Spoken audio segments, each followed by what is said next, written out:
Hi, folks. Welcome to the webinar, The Urgency of Government Grants Reform for Your Nonprofit. We have several hundred people attending, so we'll hold off a moment getting started just to make sure we have everyone online and ready to go.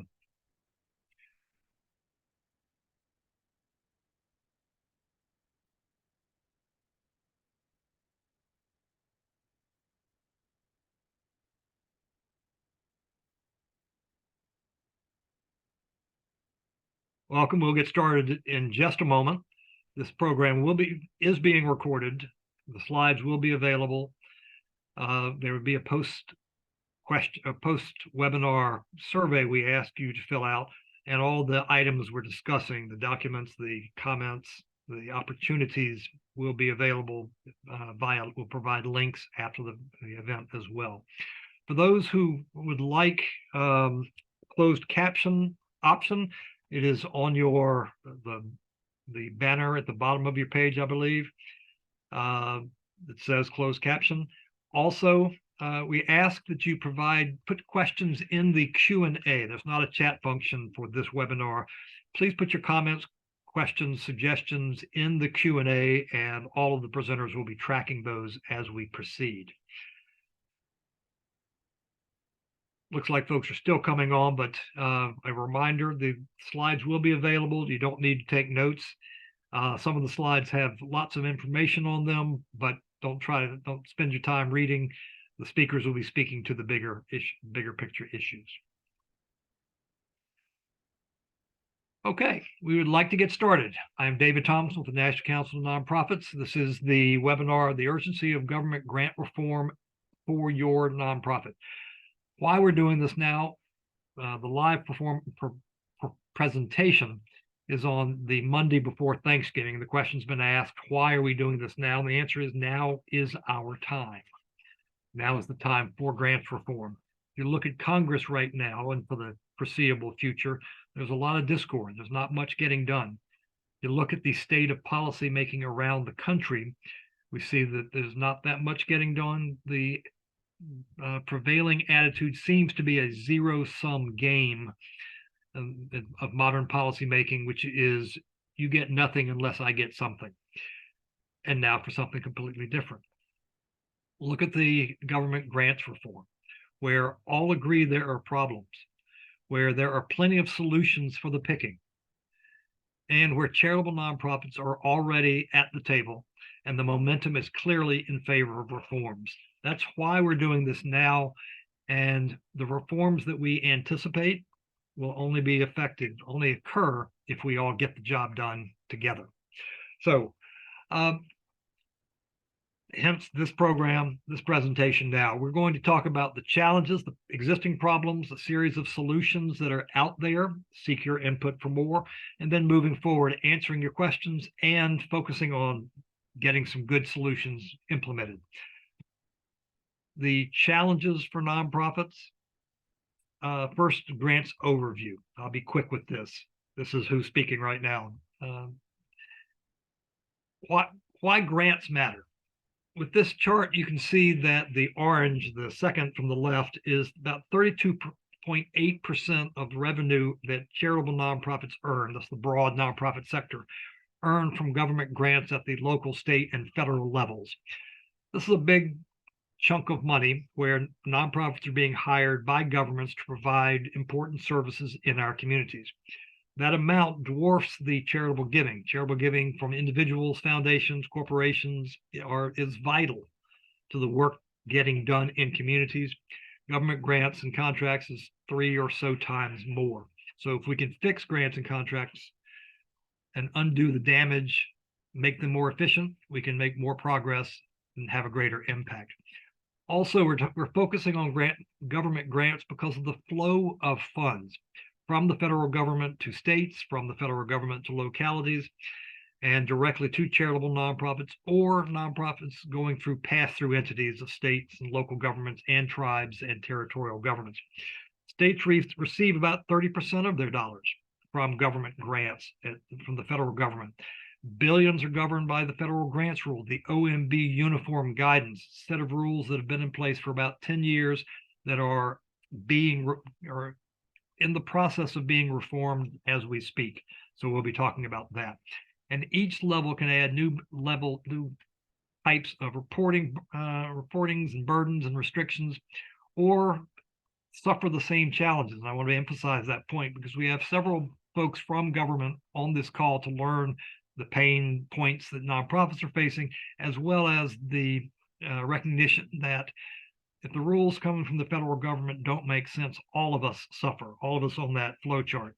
So we're in this together, and we have the opportunities to solve some things together. National Council of Nonprofits, this network putting on the show today, has had a fair amount of experience in the world of grants reform. That first report you see on the screen there, Costs, Complexification, and Crisis, was one done in 2012, where we did a nationwide surveys, and discovered, gee, everybody's suffering from problems. And these 5 issues there on the screen are ones that were the most prevalent. There are plenty of other problems, but failure to pay the full cost. We hear from nonprofits all over the country, and you'll hear from our speakers on those topics as well. Needlessly complex application processes and reporting requirements were as much a problem in 2012, probably 2002, as they are today. Today, they might be a little bit worse. Midstream changes to grants and contracts, and late payment. I'm going to suspect just about everybody on the call who has received a federal grant or contract can point to one or all of those challenges. So that's the background. That's what's been going on for a long time. We had a recession, we had the pandemic, we've had a lot of other challenges where grants and contract reform are top of mind or the #1 priority for a lot of people, and for some very good reasons. I'm going to turn now to my colleague, Jessica Mendieta, who did some substantial research and work on the report that she's going to talk about on the challenges of government grants and contracts. Challenges that grants and contracts have had to exacerbate the nonprofit workforce shortage. Jessica, please share. Hi, everyone. Jessica Mendieta, Policy Associate with the National Council of Nonprofits. So back in April 2023, there was a national survey that was conducted by the networks, and this was a follow-up to the fall 2021 survey results and report that showed the impact of nonprofit workforce shortages on communities, essentially meaning that people who need help cannot access it because there are either delays or simply a nonprofit can no longer operate.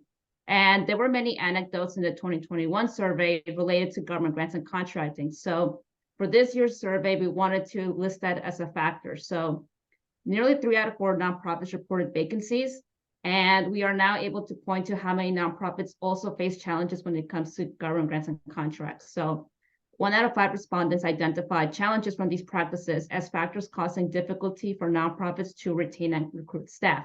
However, the impact is not felt the same for all nonprofits. So while, yes, 1 out of 5 nonprofits said that they have challenges with grants and contracting, it kind of gets more aggravated when you look at the communities that nonprofits serve and their areas of focus. So by the time you get to nonprofits that primarily serve Black, Indigenous, and people of color, that gets to nearly 40%. So these challenges, especially among different communities and different nonprofits, make it important to continue to highlight examples and their experiences, which is why we also talk about data in context in the next slide. So the bottom line is that a lot of these challenges are very connected, and nonprofits themselves have shared their experiences. So before turning to our next speaker, I'd like to leave you with this quote that was shared by a human services provider in Minnesota, which is that staff said in exit interviews that burdensome data entry requirements of government contracts and high expectations from community members were the 2 most common factors leading to burnout and dissatisfaction with work. As promised, our next speaker is Nanoko Sato, who's the executive director of the Minnesota Council of Nonprofits. He's going to talk about the work that the Minnesota Council and nonprofits in the state have been doing to basically tear down barriers, expand access, try to overcome millennia of challenges, to no small task in the state, to try to turn government grants into the the solutions that they can be, or empowering as many groups as possible to solve community problems. Okay.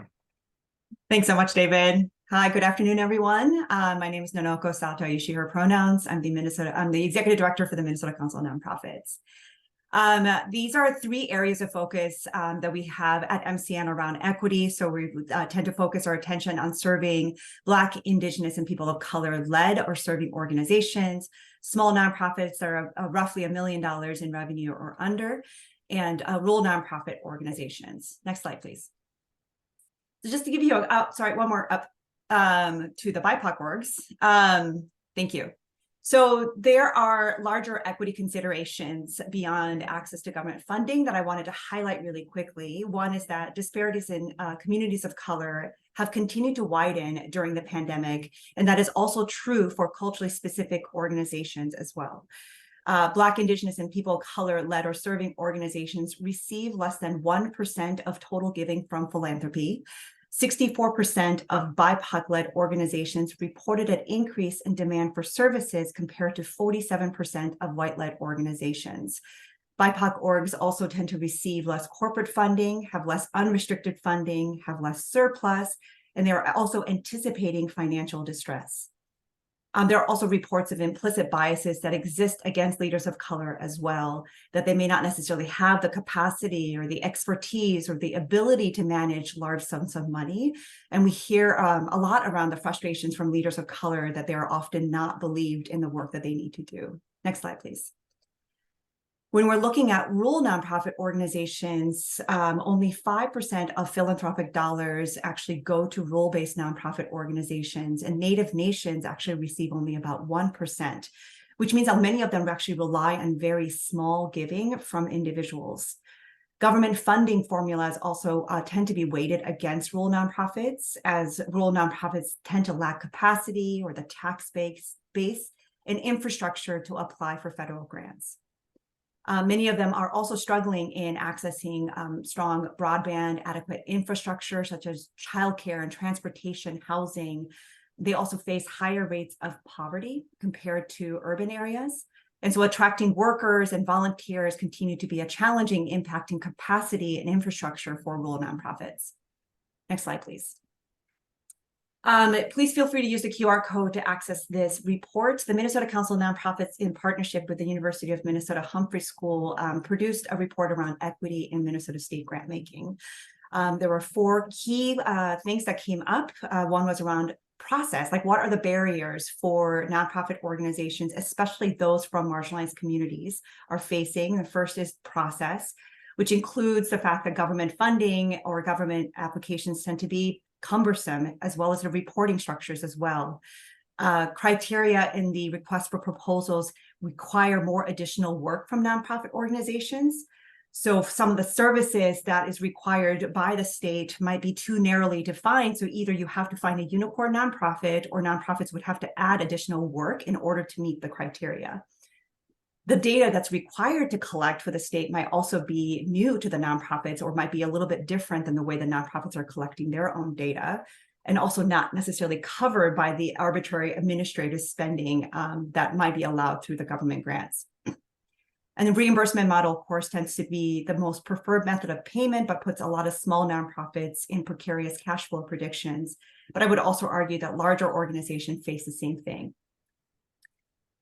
We've heard reports that transparency is also an issue, starting from the fact that people just don't know where to even find opportunities to apply for grants. Organizations have no idea how decisions are made, who's part of the decision-making processes, and many of them do not receive feedback on why they were rejected to begin with, which therefore discourages any future applications, despite the fact that they might actually qualify for funding. The structural inequities or policies and procedures that exist were never designed with an equity lens. So many times there are incumbent advantages organizations have received state funding from before that tend to be well-resourced, often white-led, or larger organizations tend to have more of an advantage. Incumbent organizations also, and well-resourced organizations also tend to receive more direct appropriations compared to competitive grants, which are intended to have a more of an equitable process. That's how it was supposed to be designed, that smaller nonprofit organizations can also access grants through the government through a competitive process. But we have heard from small nonprofit organizations that as soon as they hear the word competitive, they don't even bother to apply, because in their head, they're imagining, well, competitive means I have to compete with these larger, well-resourced organizations. Therefore, I have zero chance of even getting the funding. So it's not even worth their time to try to get through the cumbersome application process. And then we also heard a lot of complaints around the fact that as much as the government relies on the nonprofit sector to be able to serve the community needs, they don't necessarily treat us as partners. In fact, we're often treated as contracted vendors, which really damages this relationship that we really need to have, this trusted relationship to be able to work with the government agencies in order for all of us to be able to meet the needs of communities. Lastly, implicit bias, we all have them, that is okay. And we also need to recognize the fact that they're always embedded into the grant making systems as well. So for example, some requirements might be that you need to show an evidence-based practice, which tends to exclude culturally specific organizations or different ways of approaching what it means to be effective in serving the community. Reviewers may not be from the communities being served, or they may lack content expertise. There are also cultural and language barrier considerations as well. When you're expecting these perfect proposals, what happens if you don't speak English as a first language, or if your grammar is not strong enough, or if you're not able to write in a persuasive way? These dominant cultures tend to be pervasive and actually continues to create these barriers for culturally specific organizations and the leaders who are trying to get the funding that they need for their communities. Next slide, please. This comes from the Agency of Minnesota Management and Budgets. They released a report in January 2023 around the impactful grant-making practices, and they specifically looked at BIPOC-led and serving organizations. And this just briefly shows you the distribution of state funding across all the different state agencies. What I wanted to point out is a little green line at the top, which are the percentage of funding that went out to BIPOC-led organizations. Next slide, please. This is the other data from the same report that I just mentioned. While majority of Minnesota nonprofits, and I would assume as well nationally, have less than $1 million in revenue per year. In our case, 79% of Minnesota nonprofits have under $1 million in revenue. Only 36% of state funding went to those nonprofit organizations. Next slide. I know it's a lot of words, so I'm not gonna necessarily go through them, but I just want you to think and imagine yourself as a small nonprofit organization. Add a layer to that you might be a BIPOC or culturally specific organization and or located in a rural area. You don't have a lot of resources. And I want you to think about this actual $400,000 grant for a career pathways program. So you, in this particular actual real life example, in order for you to qualify to get that $400,000, that's the maximum that you can receive, you will need to have at least a business partner and secure a 101 matching grant. You need to have subcontractor that also meet the stringent criteria set by the state. You need to make sure that you have an unemployment insurance tax liability. And the funny story is, even within at MCN, we're like, what is an unemployment insurance tax liability? It just means that are you paying into the unemployment insurance tax? But if you don't know what that means, that automatically just makes you disqualified for potentially grants. Creating new customized curriculum accredited by training institutions. You also need to do a community outreach to specific groups that are defined by the state, not by the nonprofits or the community, but by the state. Submit narrative and financial reports 3 times a year. Obviously, incur expenses and then submit a reimbursement. At the same time, tracking every code and every expense and minutes of employees that was spent on applying to the grant. At the maximum, you can only use 10% of the funding used for administrative costs, so all the financials and supervision and making sure the oversight that's needed, the transparency that's needed, you can only use 10% of that funding, so $40,000. And then tracking all the specific outcomes defined by the state. In addition, special considerations are given towards organizations that provide paid benefit to employees, provide advancement opportunities for employees as well, participate actively in state agencies' programs, existing programs, and willing to pilot development of programs that can be used on a continuing basis to move communities away from public assistance. And we're saying, like, of course, those are very good practices, but on top of that, you need to make sure that you have everything in order for you to even be considered and have a chance at getting a grant. Next slide, please. I also think it's really important for us to know that while the conversation is happening now, it is a good time for us to be talking about government grants reform, and that this work is not new. In Minnesota, we had a group of Native urban leaders in Minneapolis who had submitted a letter to our governor and all of the state agencies in 2019, right before the pandemic, making very specific recommendations in terms of how they should be allowed to have better access to state funds. These 16 Native organizations recommended review and reforming of scoring of metrics of grant proposals. So having weighted points given to communities most impacted by persistent disparities. Review and reform evaluation processes. So reviewing with the communities who the reviewers of grant applications are, so they know what the work is, where they're drawn from, and ensure the reviewers are from the impacted communities and those working in the field. And then apply the same to the evaluation processes as well. And then lastly, asking for a public commitment by the state leadership for authentic equity development for all marginalized communities. And by authentic equity, they define it as, like, by definition, it requires more investments to remedy historical disparities that exist. That equity is not just reflected in words, but also in internal policies and practices. And understanding that equity is just not the same as equality. Next slide, please. And so the report on the management and budget asked, what are some features that would entice small nonprofits or different kinds of nonprofits to apply for state grants? And most of these are not going to be surprising to you. They're asking for general operating funding, longer grant funding and contracting periods, streamlined reporting requirements, clear and simple RFP materials, transparent information on funding opportunities, technical and administrative support, less time between applications and actually receiving the funding, and then grants to pay for the community outreach, interpretation, and other community needs of the organization. We are, at Minnesota, we have developed a group to address equity in state grants. This is a working group of nonprofit organizations, state agency officials, and elected leaders. And these are the three things that we've identified that we want to make recommendations on.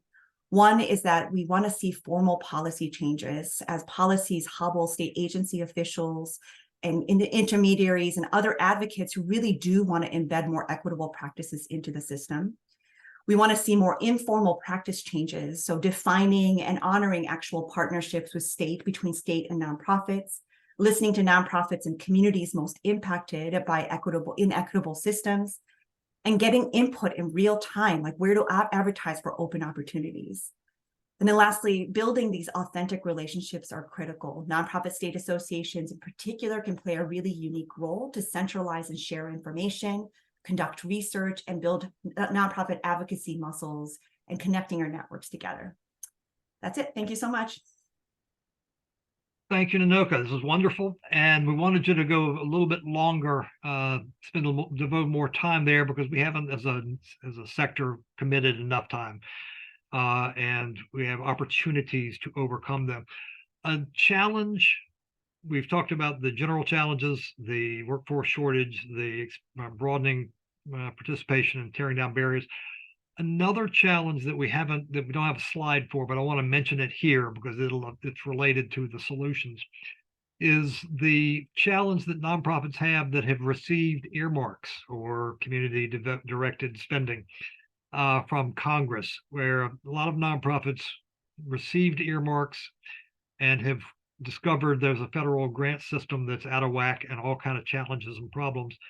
Members of Congress think they've allocated money to a specific project, to a specific nonprofit in their community to accomplish great things, only to have the nonprofit thrown into a morass they didn't know anything about. Everything Nanoko said about the challenges, that 10-point plan of the things you have to deal with. Nonprofits that have already been told they've gotten the grant, to get the grant, are thrown in. it's a new, well, it's not a new problem, but it's one that's exacerbated because of the new earmark system that Congress has created, allowing nonprofits to receive grants. And we want to make sure that the solutions we're talking about help overcome that. So I've raised that. I wanted to say it up front. Also, I want to reiterate, all the slides will be sent to you.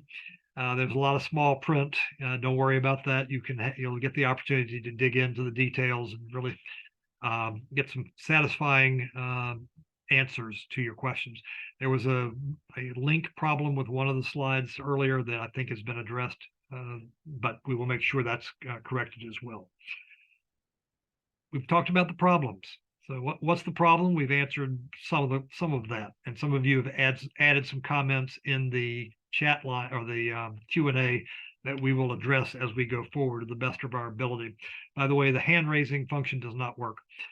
So you'll get the chats. Please continue putting your comments in the chat, in the Q&A, so that our presenters can read them in advance and address your issues.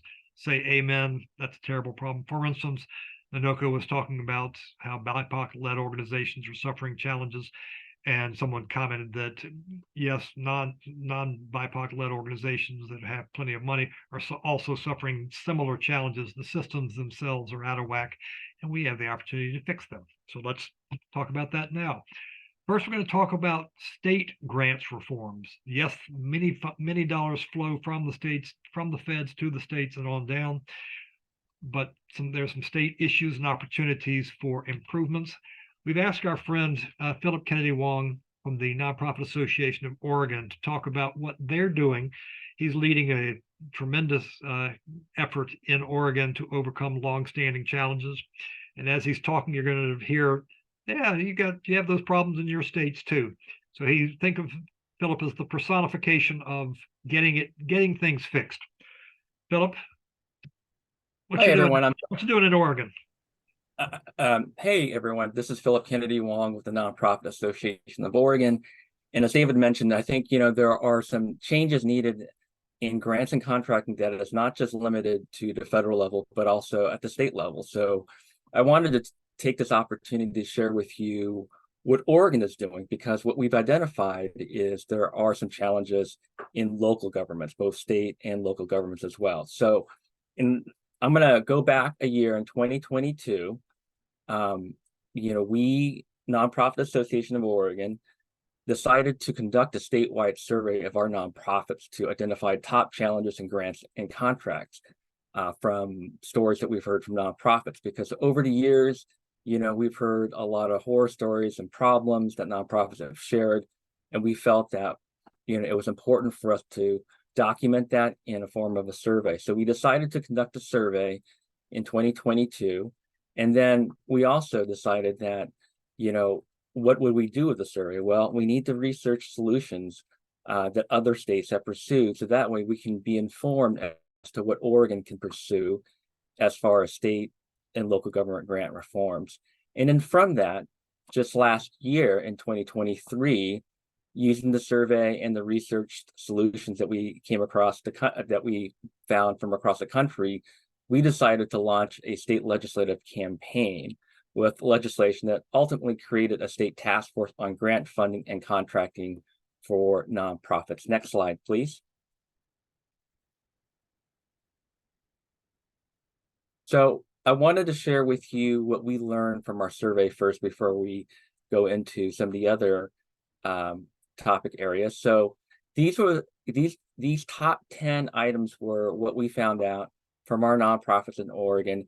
I'm sure many of these are very familiar with your state nonprofits or your, own nonprofit.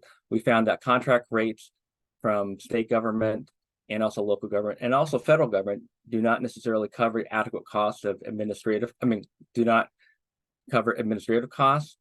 There was difficult procedures and timelines. Contract rates did not rise with the cost increase over time. We found overly complicated and restrictive budgeting and invoicing requirements, and related to that, burdensome reporting requirements. We also learned that reimbursements can be problematic as far as receiving payment after delivering services. We also learned that contracts do not pay a living wage, and then short-term contracts making it difficult for planning and staffing for nonprofits. And in Oregon, I'm sure it's not too different from other states. A lot of these contracts are like 1 year or maybe 2 year cycles, and that makes it very difficult to sort of plan out ahead, especially for a nonprofit trying to figure out, how to collect resources to continue those services. We also found that invoices did not pay in a timely manner.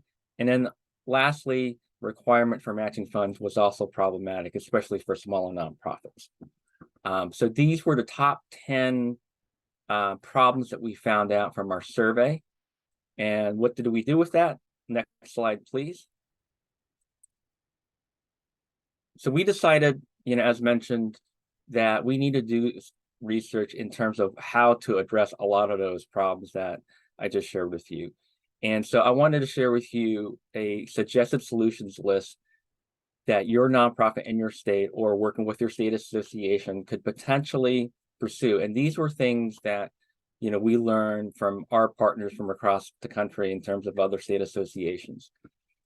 We found that it was important in terms of having a sufficient administrative rate, where we would have a policy across all state agencies that either had a NICRA or a pre-established, indirect rate to be honored at either a 10% de minimis or higher.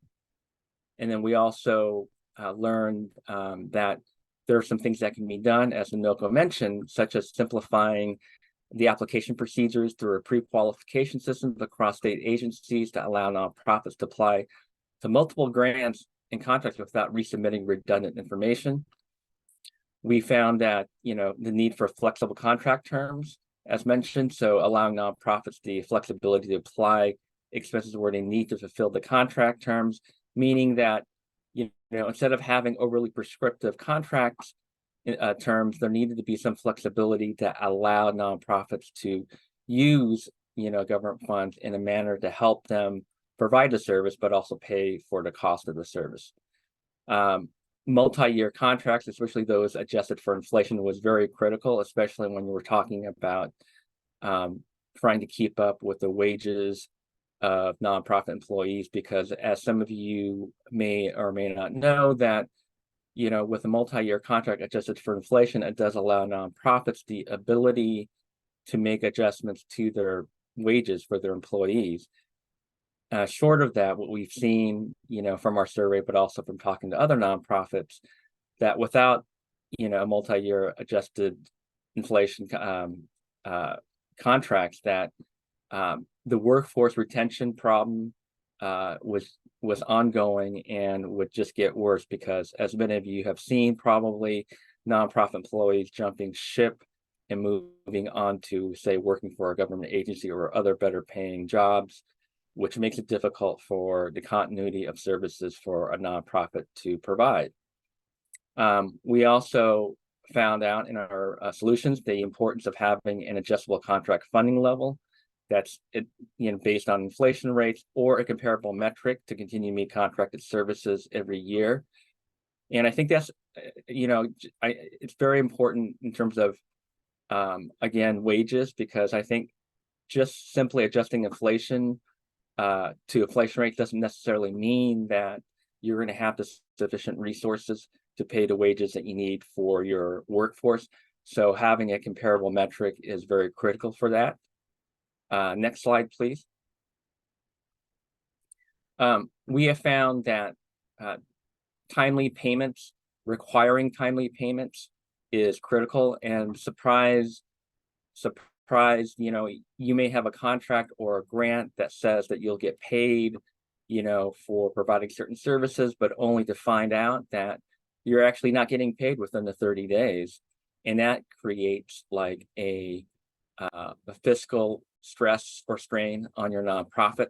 So we have seen other states actually pass legislation to require that payments be made within 30 days. And some states have even contemplated charging interest for late payments for nonprofits. And that's something that, can also be considered. We found that in terms of payment process, Reimbursements has been problematic. I think especially so for smaller nonprofits when they do get a grant and the grant funds aren't made up front, but essentially the nonprofit would have to provide the services first and then apply for reimbursements. And that just makes it more difficult for smaller nonprofits. They don't have the resources to start providing those services. Next, the solution that we found, and this is something that California did, is having upfront payments to, as far as a contract or a grant, meaning that instead of having to provide the service upfront without having the funds in place, that the contract or grant should be at least provided to that nonprofit, essentially up to 1/3 of the total amount. That would help a nonprofit to get the work started, especially if you have to start up like hiring process to provide those services. Fair wages is another area. This has been something that I think plagues a lot of nonprofits in terms of being able to have contract funds that allows nonprofits to raise wages without having some restriction as to how the state contract or government contract would pay for those services. So an example is like in Oregon, we have some state agencies or local governments that says we will pay only up to blank amount per unit of service. And that amount that they are paying for a unit of service isn't necessarily sufficient for the actual wages to provide that service. So having, some sort of mechanism within contracts that allows for that, cost of living differential is critical. And then what other states have done lastly is that creating a centralized technical systems capacity building, coordination, and data collection entity, whether it is a centralized government office or a standalone nonprofit, but like your state association, that could potentially act as that conduit. But ultimately, as Nanoko mentioned, that there are smaller nonprofits that have challenges in accessing grants, knowing that grants are available or contracts are available, and having the technical assistance in a centralized way is critical for getting, I think the kinds of services that a lot of communities want. So there needs to be definitely what I would call like an ombudsman sort of system that helps nonprofits to get over some of the challenges and barriers, and also to provide assistance in terms of data collection. There are requirements that can be difficult for a nonprofit because they may not have the capacity to be able to collect the type of data that a government contract or grant requires. So having assistance with that is also helpful. And then last, there's also a need for coordinating the role of nonprofits when it comes to certain emergencies, like what we've experienced with COVID or natural disasters or other crises. Next slide, please. So you just saw all of those solutions. And so what we're going to try to do is in Oregon, as mentioned, we launched legislation to create a task force. And what we're hoping to do is use and propose those solutions to this task force. We're excited about the potential for this task force. Essentially, we have a task force that is charged with changing procurement practices to address the wages of nonprofit employees, but also to do some streamlining to the grant and procurement procedures. And so we're hoping this task force, which just started this fall, will be able to incorporate a lot of those solutions that we have proposed. And what we're trying to do here in Oregon at the same time is with the Nonprofit Association of Oregon is to be a funnel for nonprofits in the state to advocate to this task force of those solutions and other solutions that we haven't thought of. So this is what we've done in Oregon, and I'd be more than happy also to answer any further questions, but thank you for the opportunity for sharing. And Philip, thank you. For folks on the call, you just had a whirlwind tour of some very exciting activities going on around the country. Nonprofit Association of Oregon is leading the charge there. Cal Nonprofit secured some fantastic relief in the advance payment provisions.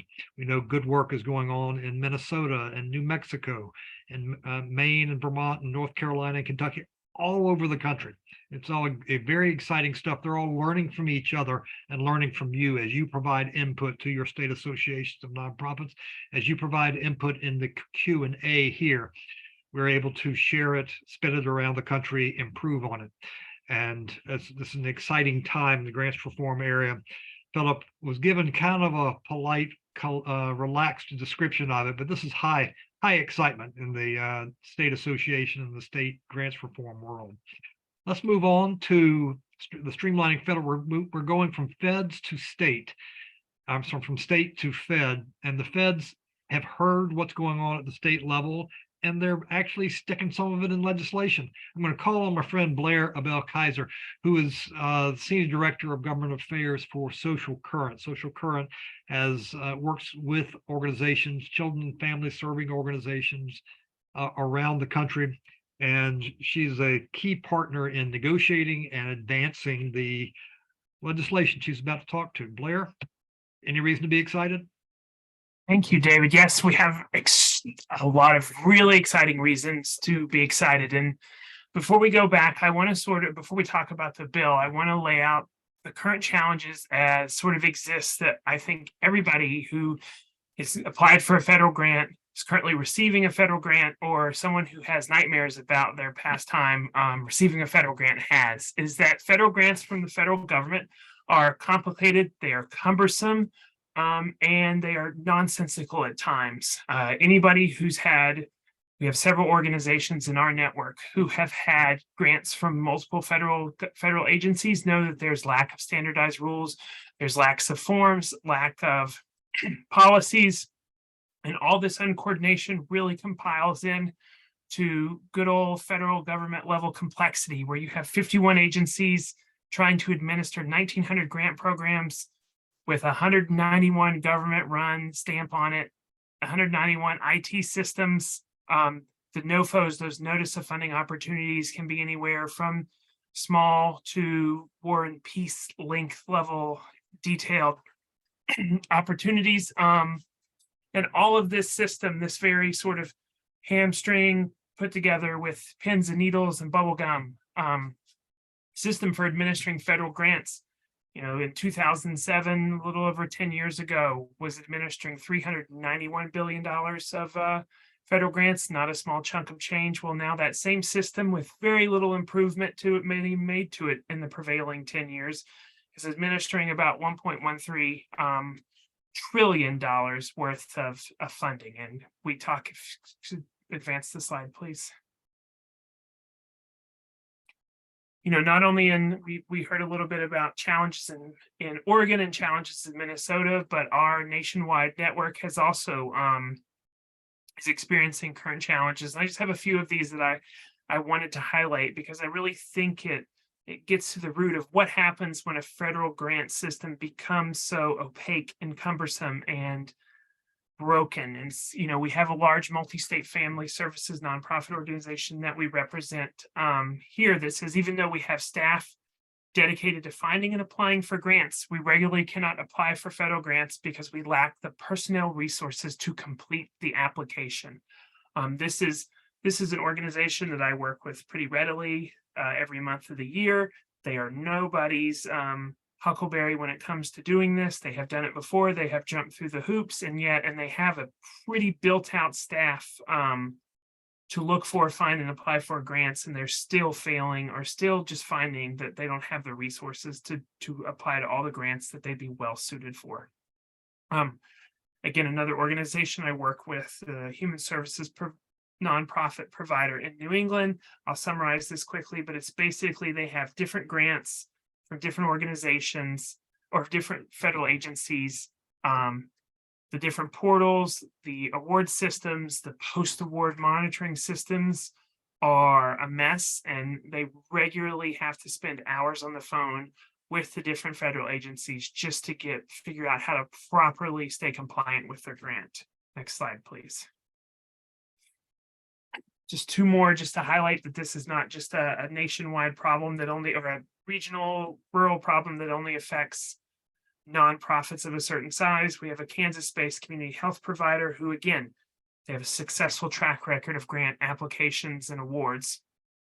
Quite frankly, this group, I've spoke with them recently, and they finally decided just to cut their losses with a specific federal agency and stop applying for grants and seeking grant funding through them, because it was the time and that they spent on compliance, requirement, website issues, calling technical assistance was not worth the money that they got in the end. And so they ended up shutting down a part of their nonprofit service line, and that directly affected healthcare in the community, all stemming back to the fact that a grant application, a federal grant process, became more expensive to apply for and maintain than to give services in the community. And finally, we have the leadership. This is the CEO we speak with regularly of a Florida-based social sector nonprofit that's engaged with our network.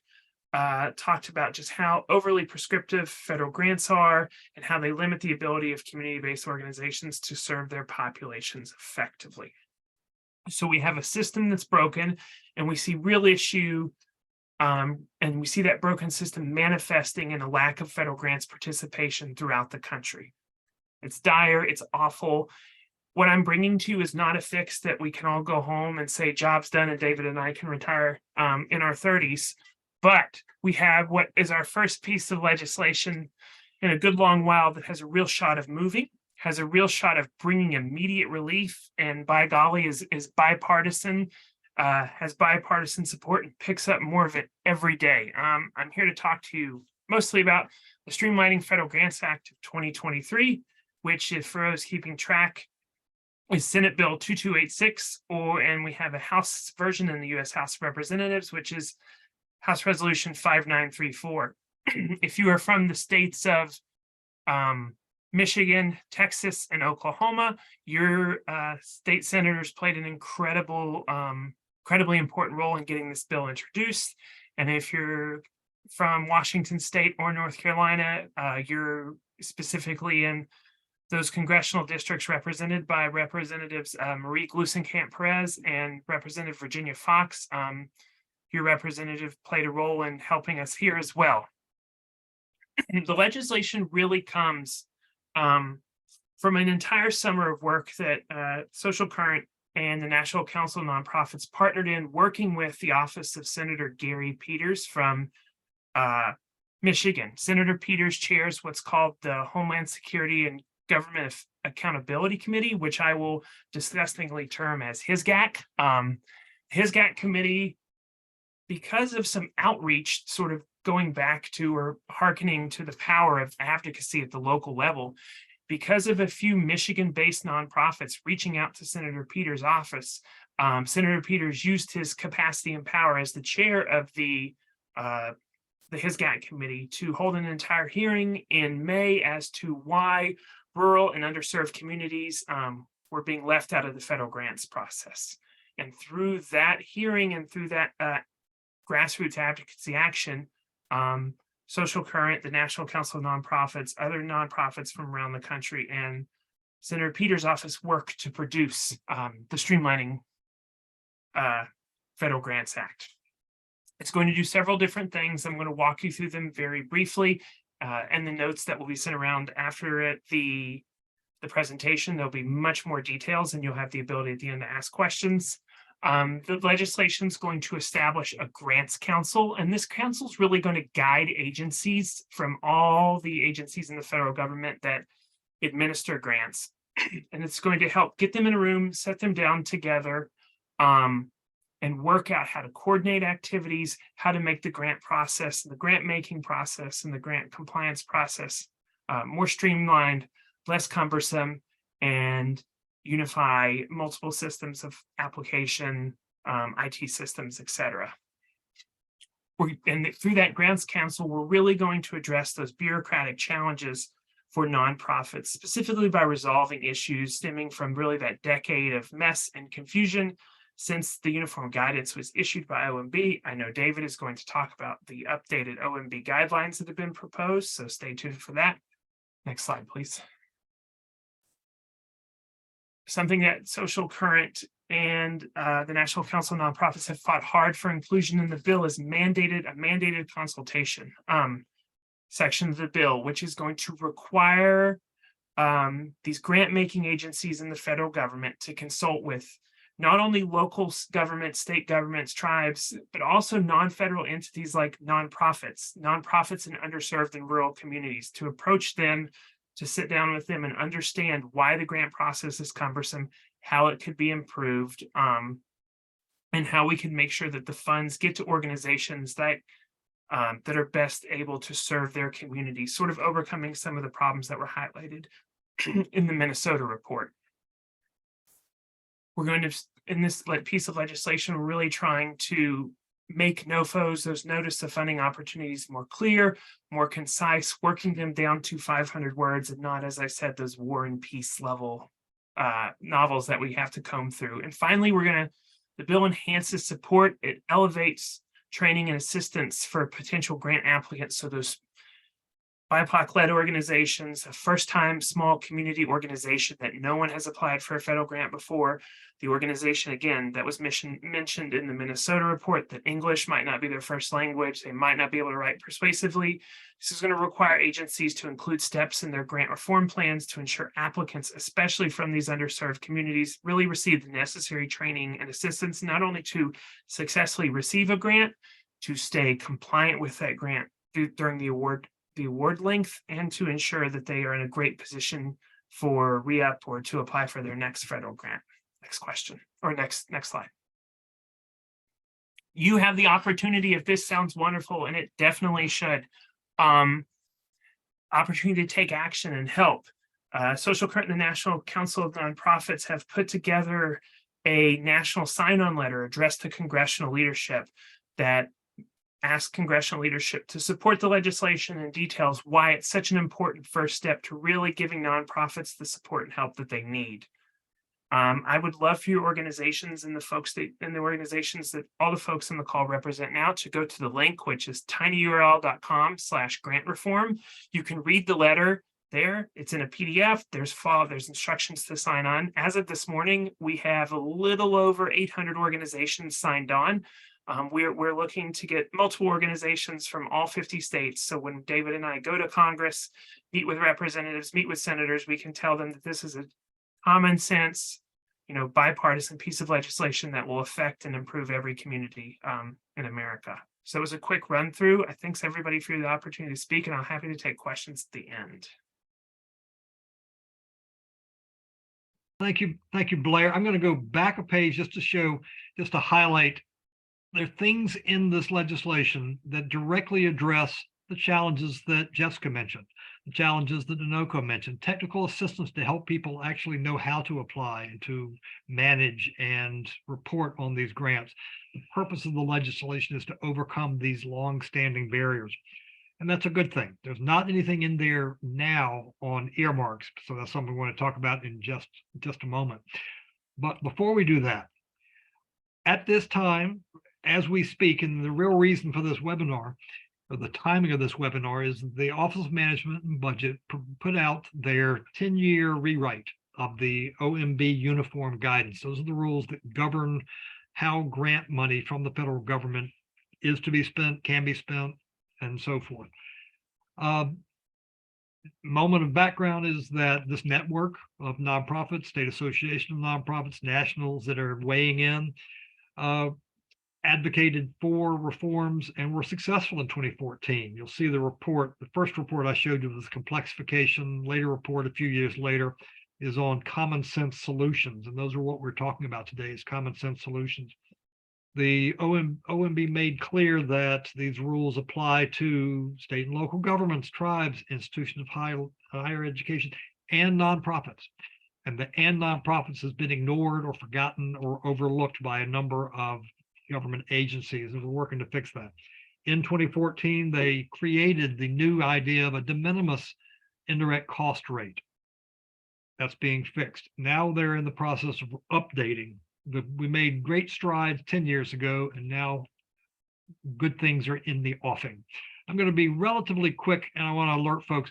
This webinar was scheduled for 75 minutes, so we're scheduled to go to 15 minutes. But if you do have questions and you need to drop off earlier, hope you don't, please do put the comments and the questions in the Q&A so we make sure to learn from your expertise. The proposed changes were published. Actually, it's October 5th. That's a typo. And the public comments are due December 4th, and we are hoping that you will submit public comments. Here's why. The reforms do 3 big categories of things. It rights the wrongs suffered by charitable nonprofits. It advances equity and overcomes barriers intentionally and consciously, and provides other significant reforms, some of which overlap with what Blair was just talking about. You're going to get these slides, so I'll be quick. It raised the newer 10 years ago, it was a new idea of a minimum 10% minimum de minimis rate. No matter what, you get that guarantee. Governments at various levels didn't read the regulations as meaning applying to them. The new rules propose raising that to 15%. For anybody that doesn't have a higher negotiated rate, everyone would get a minimum of 15% of modified total direct cost. That's a special accounting term. I cannot define it, but the accounting folks know what that means, I hope. Always available for nonprofits that nonprofits can negotiate their own rate with the federal government, but if they don't, they can take this rate, 15% de minimis, to large organizations. I've talked to lots of folks since that came out, large organizations saying, this is huge. This will reduce many, many burdens. And you can see a quote there from the government on this, but I want to pick up the pace a little bit. The rules will also say, governments, you can't browbeat nonprofits anymore, saying, I know you're entitled to a de minimis rate, but how about taking something a little lower? The answer is no, they can't do that. You can do it voluntarily. There may be statutory restrictions that do exist, but they can't force us to take a lower rate. They also the rules would say we can basically appeal to OMB if we're not being treated right. If OMB's rules aren't being followed, by God, we can tell OMB we need a parent to step in and straighten things out. Also, a stronger mandate. If you have a negotiated rate, pass-through entities have to pay it. A lot of folks have reinterpreted things in nonprofit unfriendly ways. This is clarifying that the mandate is a mandate. That's a good thing. Now, in terms of advancing equity, the proposed rules are intentional in adopting a decomplexification mindset. Simplification is where it gets easier over time. Government grants, as we all know, get more complex over time. That's the complexification process. They're trying to decomplexify, of taking away unnecessary complexity, which has been one of the key barriers for new organizations, rural organizations, BIPOC-led organizations. Many groups have been left out. There have been barriers. Complexity is one of the key barriers. These are some of the items. There are more details provided in the links you're going to get afterwards. English language is no longer mandated, would no longer be mandated. NONOCO made reference to lots of organizations, communities are served that don't speak English. This is to make sure that the people being served aren't excluded because of language barriers. Community engagement and consultation, review boards, review panels need to have people who actually know what you're talking about to be involved. Simplification and clarification of notices of funding opportunities. There's more on the next slide, but Blair mentioned this. The legislation does that, and it's a beautiful thing that the Congress and the administration are talking to each other. These are nonpartisan, bipartisan solutions that everyone agrees these rules shouldn't be war and peace, should be something brief, and everyone agrees. Legislation as well as proposed regulations and merit review panels. This is something that NOCO highlighted. They're trying to address to make sure we have diversity. We have people who know what we're talking about actually on the panel. Notice of funding opportunity rewrite, basic information up front, a executive summary. in that War and Peace novel of 1,500 pages, maybe you don't find out until page 1,499 that, oh, this doesn't apply to me. You've already read the whole thing. We want to get over that problem so that nonprofits, particularly, and we say nonprofits, but smaller organizations, can read on the front page whether they should keep reading or whether they're not qualified, in which case saves everyone time. And again, similar to the streamlining Federal Grants Act legislation, which is why we're promoting both at the same time. Also, the proposed rules would raise the single audit threshold. If you've ever been through one, you know it's expensive and painful and torturous. Raise the threshold from $750,000 to $1 million. That's just a reasonable adjustment for inflation and reduces burdens on smaller organizations.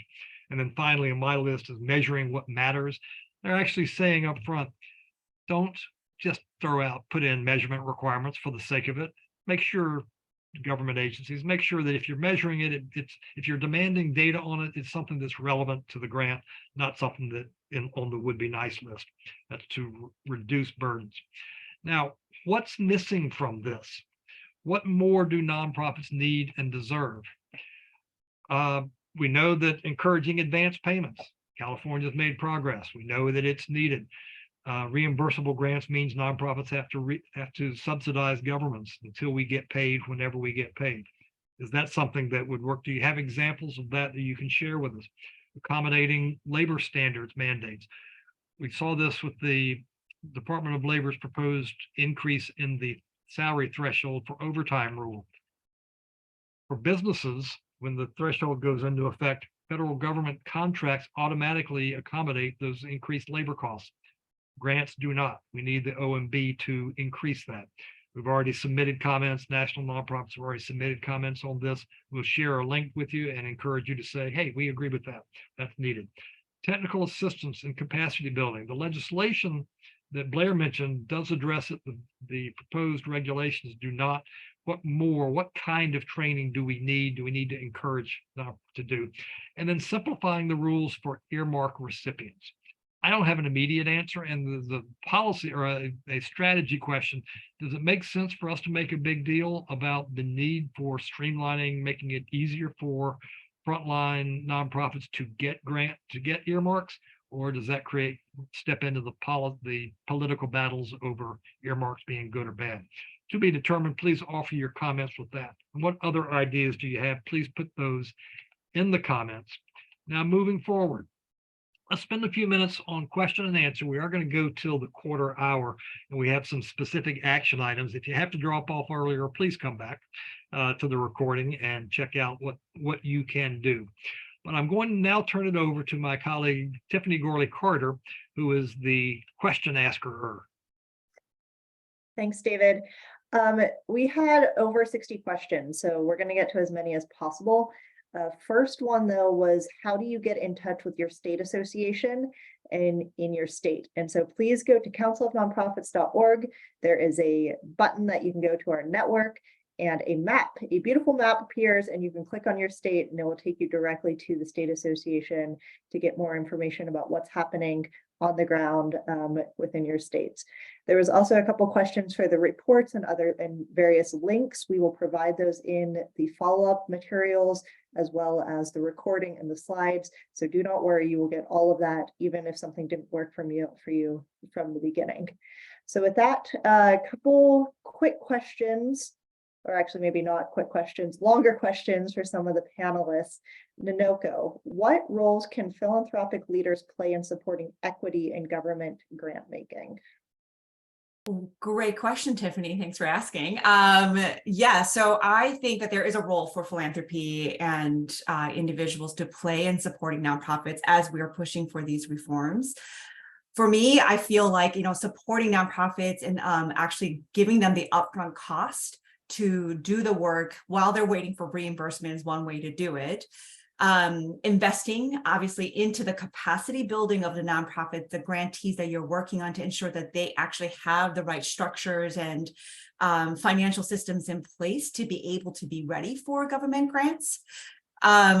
for, I always advocate for multi-year general operating funding, which allows nonprofits to really focus on attention on areas they really need to be able to manage the funding that they need from federal governments. Be an active partner in these reform changes. Like, you have a voice, you also have expertise around how nonprofits are asked to be, given reports, and many of you have instituted equitable changes within your grant making systems. And I think government agencies can really learn from that. And I just to put in a plug for nonprofit advocacy, we really need to build our advocacy arms and muscles. A lot of these direct service organizations, I shouldn't have to be speaking on behalf of them. I think they should be here talking to government agencies directly about the challenges that they're having. And to be able to, in order for them to be able to do that, I would love to see more investments that it's made into nonprofit advocacy work. Thanks, Nanoko. So talking about that reimbursement piece and how long it takes to get the funding, question for Philip. Waiting 3 to 6 months for payment on reimbursable grants means only large, financially well-off nonprofits can afford to take on government grants, which is kind of the overall arching theme of this conversation. Is there any talk of simplifying and speeding up the grant payment system? Great question. There's been a couple of different approaches to this challenge. I think, as David mentioned, upfront payments, for grants and contracts is a big victory, especially for smaller nonprofits. I think, what we did in Oregon, or what we proposed in Oregon, is to essentially eliminate reimbursements as a form of a payment process. That way that, smaller nonprofits can actually start up services without having to front the costs. There are other things too, like I think in Maryland or North Carolina, I can't remember, but having, like your legislature require that payments be made within a timely manner, and actually, ensuring that whatever the contract or grant is written, that the state agency or local government agency actually abides by that. And if not, then there's a potential penalty, which could be in the form of charging interest, all of which I think are all very critical for smaller nonprofits to be able to provide the services that they're being asked to provide. Thank you, Philip. Blair, throwing a question over to you about kind of the grant process in general. Will these reforms be considered applicable to grants from all of the different federal departments? There was a specific question about the Department of Defense. The short answer, yes. These general reforms will be applied across all federal grant-making agencies. And another question for you, kind of about your sign-on letter. There was a question in the chat. We did provide the link twice, and then the full link to the Google Docs. If you need it again, please let us know, but that will be in the follow-up. But strategy-wise, is it better to send our own comments or sign on to other organizations' letter? Do the number of letters matter in this case? I think for this purposes, we'd love to have everyone, as many people's organizations as possible, sign on to the letter we're circulating, but it's definitely always helpful on a multitude of sort of fronts for individual nonprofits to reach out to their local congressperson whose district you operate in, or your state's 2 senators. Grassroots advocacy, talking to these folks, talking to their staffs, building a cordial sort of relationship throughout the years can only help organizations in this case and other problems as they may arise. There is a bunch of questions about the de minimis rate. So I don't know if this is a David or Blair questions. Kind of where did it come from? Is there an opportunity for a higher rate? Yeah, we'll start there. Where it came from, thanks for asking. Where it came from is nonprofit advocacy, saying nonprofits are being told that the government's not going to cover overhead, not going to cover administrative costs. And the government's saying, well, tough. The OMB listened to the comments of nonprofits, read the reports from the Government Accountability Office, and recognized they were doing damage to the sector and it was not sustainable. So they created it 10 years ago. At the time, we said it should be 20%, hoping for 15. And now 10 years later, now that they have a track record of using the de minimis rate and recognizing it, they recognize that that is too low. By setting it at 15%, my understanding is they believe they will cut down on confusion. They will increase efficiencies because the accounting can be very complex and confusing. And the process of negotiating direct cost rates is time consuming and does cost money for the nonprofit and the agencies. So setting a standard that's not too high that people are profiting and not too low that it's worthless is the idea. And they think the sweet spot is 15%. Can you go higher? I don't think they're going to go higher, although you're welcome to encourage them to. What you can do is negotiate an indirect cost rate with the federal agency. And negotiating is not a pounding the table type of thing, but it's a laying out the papers. It's an accounting operation that you can do. And if you get a negotiated indirect cost rate, the acronym is NICRA, every federal agency has to follow it, and the pass-through entities do too. So there are benefits to that. Raising it is a good thing because it'll make grants more accessible to frontline nonprofits that don't know how to negotiate the rates and so forth. And that's all a good thing. A secondary question to the de minimis rate is, that's all well and good, but however, will the government assigned deliverables be adjusted to reflect the covering of actual cost of service? Probably all of us can answer. That is the push-pull fight between finance versus program. They are not supposed to. And when you look at the good news is knowing there's a 15% de minimis, you can look at the dollars, look at the demanded deliverables, and make the calculation as to whether it's cost effective. As Blair said, one of the large Northeastern organizations walked away from some grants because the structure was not cost effective. We've seen in Washington State a number of years ago, governments put out notices of funding opportunities, and no one bid because they weren't realistic. So the indirect cost rate does guarantee a minimum, and the new rules that they're proposing would stop the gaming of that minimum, the rules. We think there may be some unintended consequences, but we believe the structure is being set to protect nonprofits and get the work done. I'm going to send this to Nanoko and or Blair. Is a question about the cash match portion of this. I'm interested in the cash match requirement for nonprofits. It's difficult to raise funding for organizations and then add requirements to raise funds to match a federal grant. Do you have any response to that? I mean, that is always the case, no matter whether it's a government grant or not. That particular example I gave was about the Career Pathways program. So they were requesting a match from the businesses that they were supposed to be supporting. So I agree with you. I don't know why that needs to happen in order for the nonprofits to be effective in what the grant was intended for. But again, I think it's a really good example of how when folks who don't really understand the nonprofit sector or never had the opportunity to be able to apply for grants or run a nonprofit for that matter, is when they're the ones designing the process, it is always going to negatively impact the people who are most marginalized in that work. One thing I would say though is that, I don't want to be like, oh, state agency people or government people are bad. I do think we need to recognize the fact that they're also underfunded and understaffed as well. And so there is a little bit of a, again, like to David's point, like a push and pull around making sure that there is a right level of accountability and transparency, and making sure that nonprofits are getting the funding that they need quickly as possible, at the same time trying to mitigate, accusations of fraud and mistakes that might happen in the future. So it takes both sides in order for us to make sure that these reforms are working, but our voices need to be heard.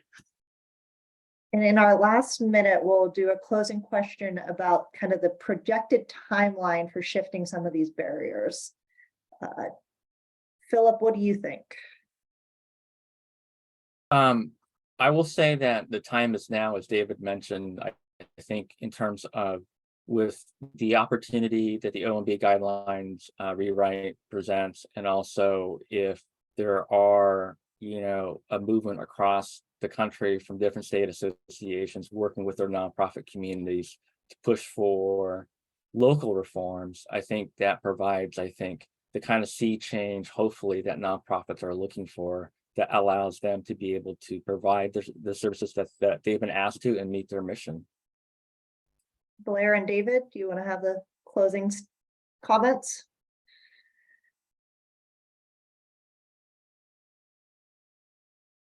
Blair, what can folks do to advance the legislation quickly? Sign on to our letter, call your local congressman, call your senator, tell them to support the Streamlining Federal Grants Act. So keep those cards and letters rolling in. Yes.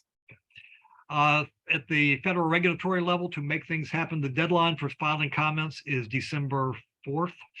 And you'll be receiving a post-webinar survey that asks you questions to help us collectively provide powerful comments for the nonprofit sector, and that can help you submit comments. If you write a paragraph talking about advance payments are needed, you can send that to OMB as well. We'll have some materials to help with that.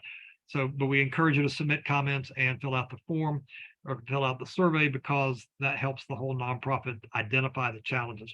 I'm sorry we didn't get to all of the questions, and we're a minute long. I want to thank you for attending, for joining this call, for providing comments. I've learned a great deal from reading the comments. I look forward to digging in more. I want to very loudly express, very clearly express our thanks to Jessica and Nonoko and Philip and Blair and Tiffany and all of you who've joined the call for participating. This isn't a pie in the sky. This is real. As I said at the very outset, our time is now, and that grants reform is, by golly, bipartisan is the new phrase that I'm using from now on. And we can get these things done put into effect soon, early next year, if we all work together. As Nonoko said, we need nonprofit advocacy, not just those of us who speak for others, but you who speak for yourself. Thanks, everyone. Appreciate you joining, and we'll be sending you some follow-up stuff so you can take action. Bye all.